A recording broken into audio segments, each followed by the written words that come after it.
bem-vindos de volta. Voltamos com o Horizonte Debate e hoje falamos sobre as influências das fake news no período eleitoral. Participe conosco pelo 99642-8473.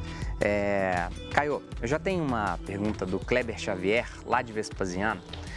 Tendo em vista que as notícias falsas se propagam muito rapidamente, quais os fatores que podem agravar a atuação das fake news no Brasil? Eu acho que o o Kleber está querendo dizer é como que, pessoalmente falando, as pessoas se implicam em uma notícia falsa que chega no WhatsApp delas, por exemplo. O que o sujeito tem que fazer, Caio? É preciso pensar que existem várias categorias de fake news. Tem algumas que são muito grosseiras e outras extremamente bem elaboradas, né? Eu me lembro uma do Merval Pereira, e aí eles ficam parados, ele e o Doni, que nem está apresentando mais aquele Jornal das 10, ele está no Jornal Hoje, de dia, na Globo mesmo, e alguém falando alguma coisa bem a favor de Jair Bolsonaro, por exemplo. Mas eles não se movimentam, eles ficam fazendo assim, e as pessoas repassando aquilo ali, olha o que a Globo passou e tirou do ar, algo desse tipo. O Pablo Vittar, por exemplo, né? Como que está sempre Lula, em todas, né? E como vice do Lula. Vice do Lula. Vice de todo mundo. Mas no outro ponto da sofisticação, né, não custa lembrar o escândalo da Cambridge Analytica, né? Uma grande empresa contratada para fazer uma seleção com alto grau de sofisticação no algoritmo, né? Que atuou na eleição do Trump e também na questão do Brexit, né, do Reino Unido, da União Europeia.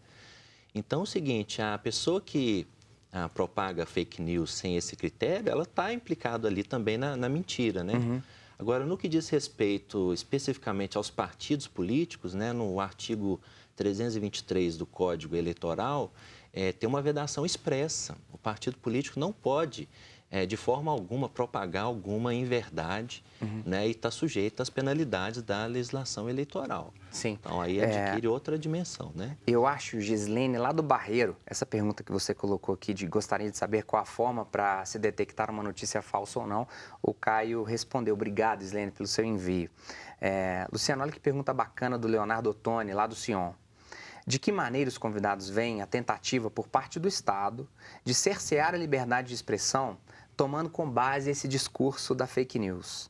Na minha opinião, na opinião do Leonardo Ottoni, a solução para as fake news se dá de maneira descentralizada pela própria população e não através da censura.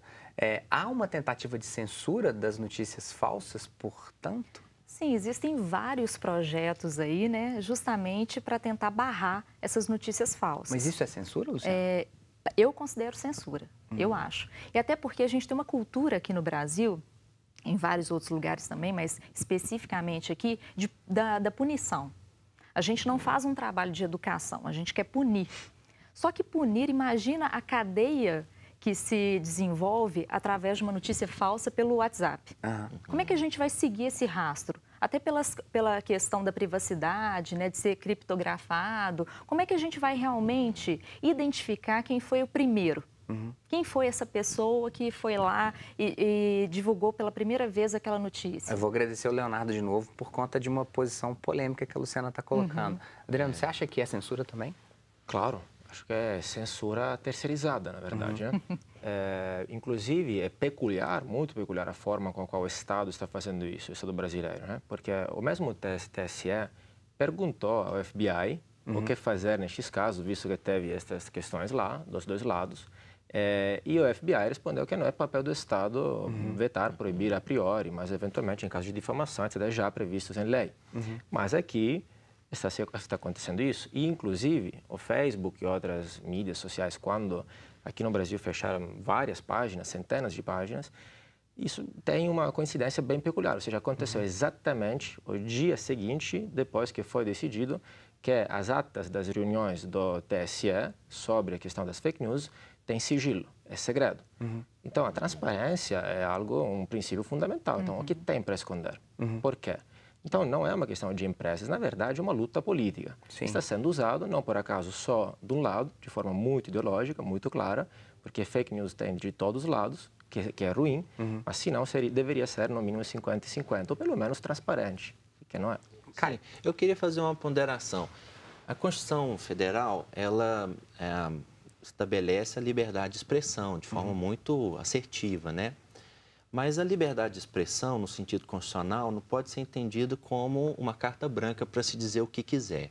A literatura constitucional é muito clara no sentido de que a liberdade de expressão não comporta o discurso antissemita, o discurso racista, o discurso de ódio, não é? Então, não tem como a gente vislumbrar que um discurso articulado de uma grande organização política, né, possa ser enquadrado como constitucional. Então, tem algumas ressalvas, né? A liberdade de expressão, como todo direito fundamental, não é absoluto.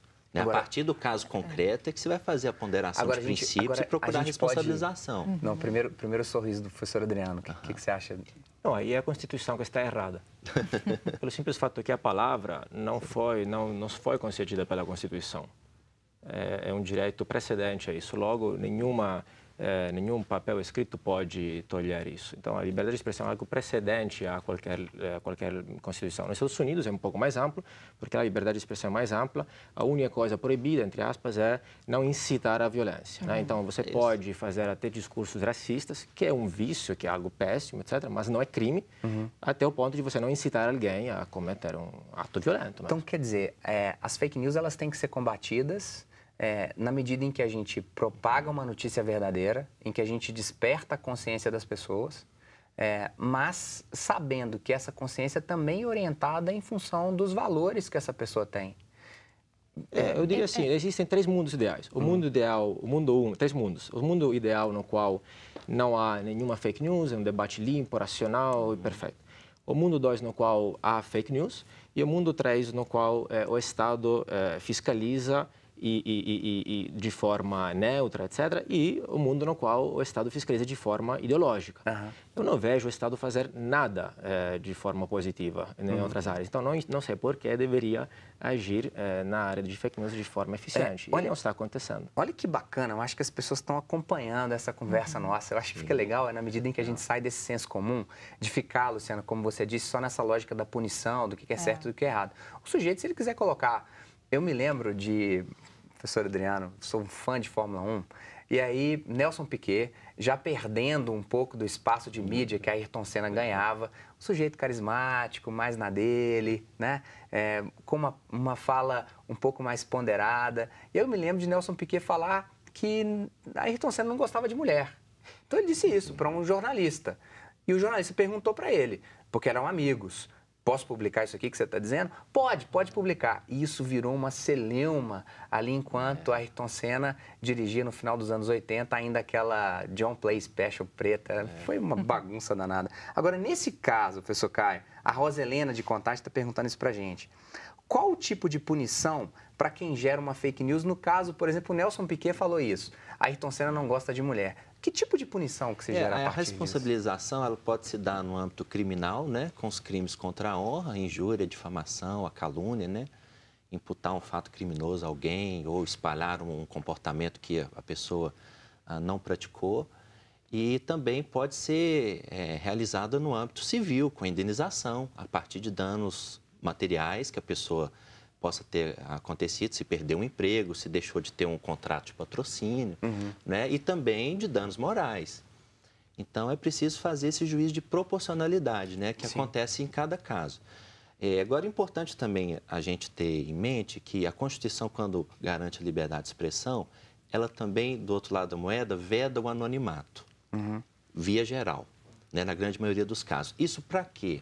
Para que seja possível garantir o direito de resposta do ofendido. Então, se eu não sei quem está me agredindo, a minha honra, né, subjetiva, etc., como que eu vou exigir dessa pessoa, no mesmo canal, num juízo de proporcionalidade, uma retratação? Né? Como que eu vou poder reconstituir parte daquilo que eu perdi com aquela fake news? Mas e nesse caso, aí voltando Adriano e Luciana, que estão com essa posição de que o Estado às vezes interfere errado, como fazer esse ordenamento jurídico que o professor Caio está colocando? Eu acho super complicado. Acho muito complicado isso acontecer assim. Até porque eu concordo muito com o professor, porque essa questão muito ideológica do Estado, ela sempre transparece, né? Sempre acontece. Então, isso ali, ele não tem esses 50%, 50%, igual falou, bem dividido. E eu acho que quando a gente vai atrás de uma fake news, a gente tem que ter um cuidado muito grande para ver qual que foi a bola de neve, o que ela resultou. Né? A greve dos caminhoneiros, por exemplo, que teve aquele pânico, aquela histeria social, onde as pessoas estavam estocando alimento, aquilo ali, com certeza, teve uma repercussão muito negativa na sociedade. Sim.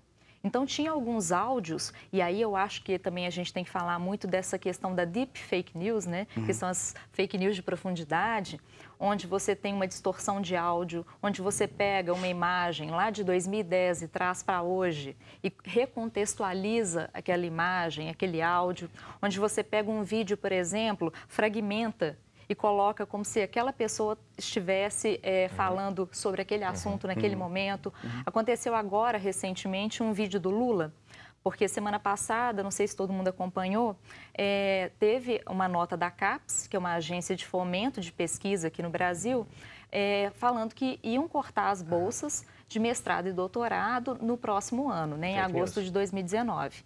E aí surgiu um vídeo do Lula, todo fragmentado, particionado, falando teoricamente que ele era a favor desses cortes na educação. Então, depois eles foram ver que realmente era um vídeo falso. Mas quem estava recebendo esse vídeo pegava e olhava e falava, olha, é o Lula. Sim. E está falando sobre isso. Sim. Então, a gente tem uma manipulação de imagem e de vídeo que torna a fake news um pouco menos detectável. Eu vou caminhar agora para o finalzinho desse bloco, que a gente estende no terceiro, como passa rápido. Vamos para outro intervalo, voltamos daqui a pouquinho.